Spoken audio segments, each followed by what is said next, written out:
Vladimir Putin has a secret, and the key to it lies here, on the shores of Lake Valdai, somewhere between Moscow and St. Petersburg. This is one of Putin's many private estates. It has its own train station. You can see housing blocks, hangars, mansions, roads, and several anti-aircraft systems. But wait, what's this? That kinda looks like a playground.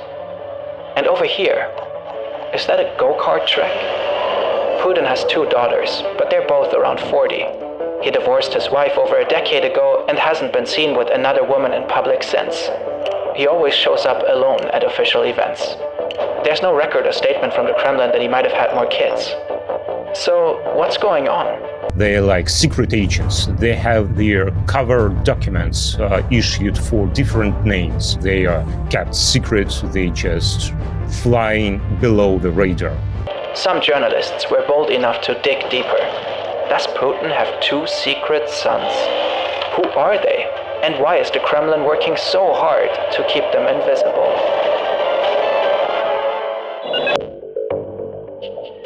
Putin is believed to own many properties all across Russia.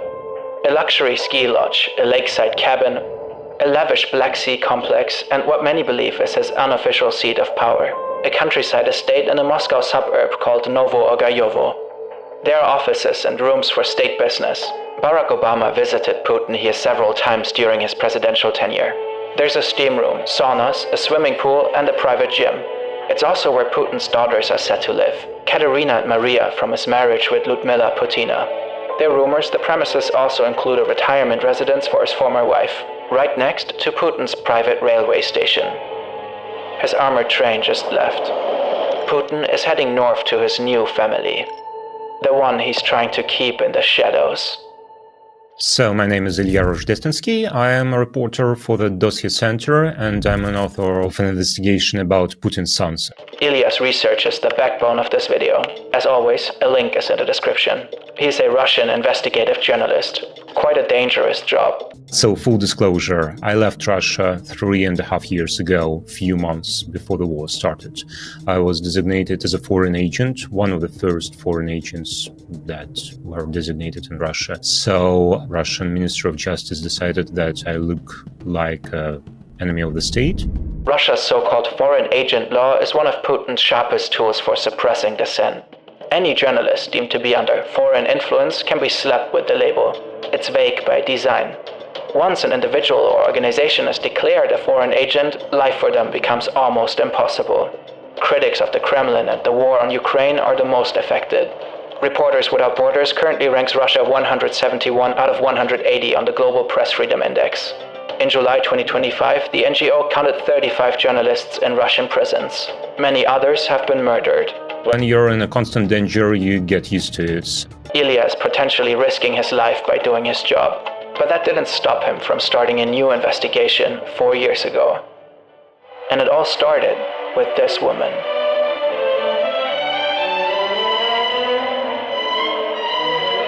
Everyone in Russia knows her. Alina Kabaeva, multiple-time Russian, European, and world champion in rhythmic gymnastics.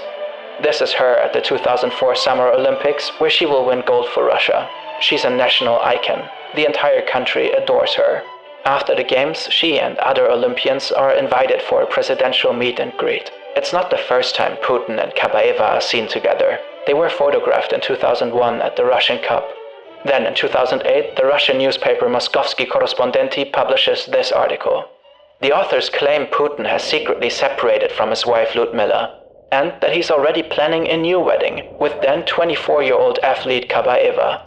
Putin is attending a formal event in Italy when the story breaks, so he can't escape Western journalists pressing him for answers. He insists not a single word is true. Then he lashes out at anyone, quote, sticking their snotty noses and erotic fantasies into other people's lives. The Kremlin reacts fast, and the response is surprisingly harsh. So the newspaper was shut down in a day or two, probably, and it was probably the first and the last time when Vladimir Putin commented on the story. Putin had already been limiting press freedom since taking office in 2000, forcing several outlets under state control. But shutting down an entire newspaper overnight, that was new. The first version of the foreign agent law was introduced in 2012 in response to mass demonstrations protesting the 2011 parliamentary elections. In 2017, it was extended to cover media outlets. Putin's crackdown on press freedom was in full swing. So it's way worse now. You can spend your whole life in prison for reporting. Back in 2008, the only consequences for reaction could be that your newspaper would be shut down, and that's it. Dozens of journalists and media outlets are forced into exile. From TV channel Dost and independent news website Meduza to the research network Dossier Center that Ilya works for. But it seems that dissidents are not even safe in exile. Amnesty has documented at least 3 poison gas attacks on Russian journalists living abroad. According to Reporters Without Borders, at least 37 journalists have been murdered in Russia since 2011. Today, Russian media collectively speak with one voice: Putin's. But even in a system built on secrecy and control, not everything can stay hidden. In 2013, Putin and Lyudmila publicly announced that they're living in separate homes. The divorce follows soon after. In the meantime, Kabaeva has become a member of parliament for Putin's United Russia party. In 2014, she's appointed chair of the board of directors at Russia's largest media conglomerate, NGM. And Ilya says her relationship with Putin has long become an open secret. It was just pure common knowledge that Alina Kabaeva and Vladimir Putin, that they are together. But no one seemed to know anything about secret children, not in Russia or anywhere else in the world. Not until 2015, when a Swiss newspaper breaks a very interesting story. Another interesting Swiss article is published in 2022. Reporters claim Alina Kabaeva gave birth at a private clinic in the Swiss city of Lugano. For Ilya, this is where the real investigation begins.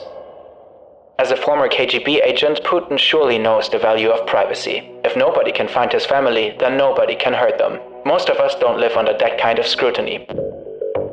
This is the private clinic in Lugano at the center of the story. It's considered one of Switzerland's most renowned maternity hospitals. Working here was Natalia Thibaut, a Russian gynecologist who emigrated to Switzerland over 30 years ago.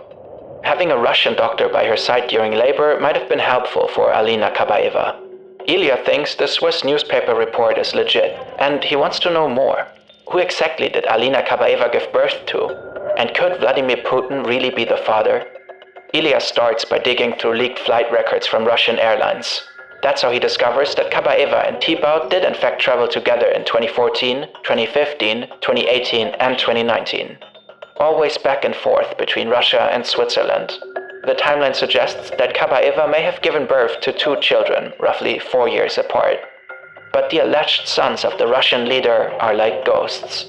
So what is important to understand about these children is that they left no traces in Russian databases, in open registries, anywhere. So I was digging into the story for a year and a half. And by the summer of 2023, I had absolutely nothing.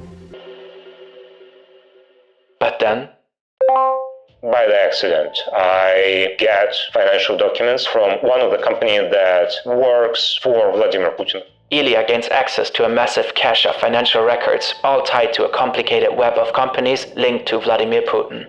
Many of these firms handle payments to construction companies, workers, and security guards.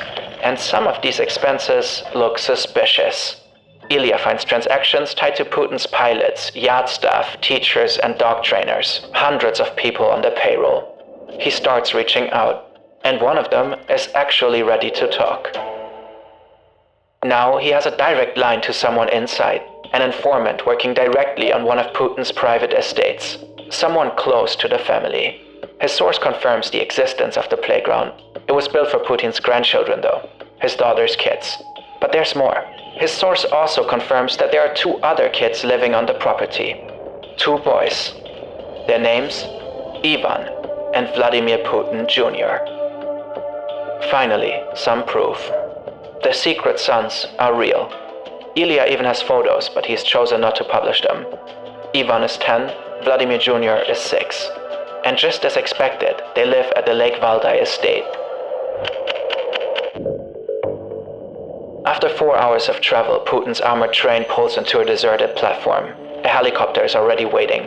From here, it's just a short flight to the estate, where his sons are hidden away from the outside world.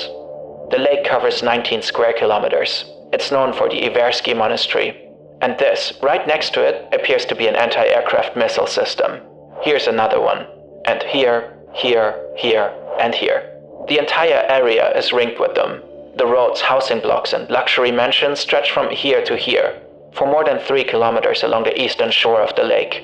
Ilya's source on the ground says Putin now spends more time here than in the Kremlin. That has been confirmed independently by another verified contact. This place may well be Putin's new and unofficial seat of government. There's only one road in.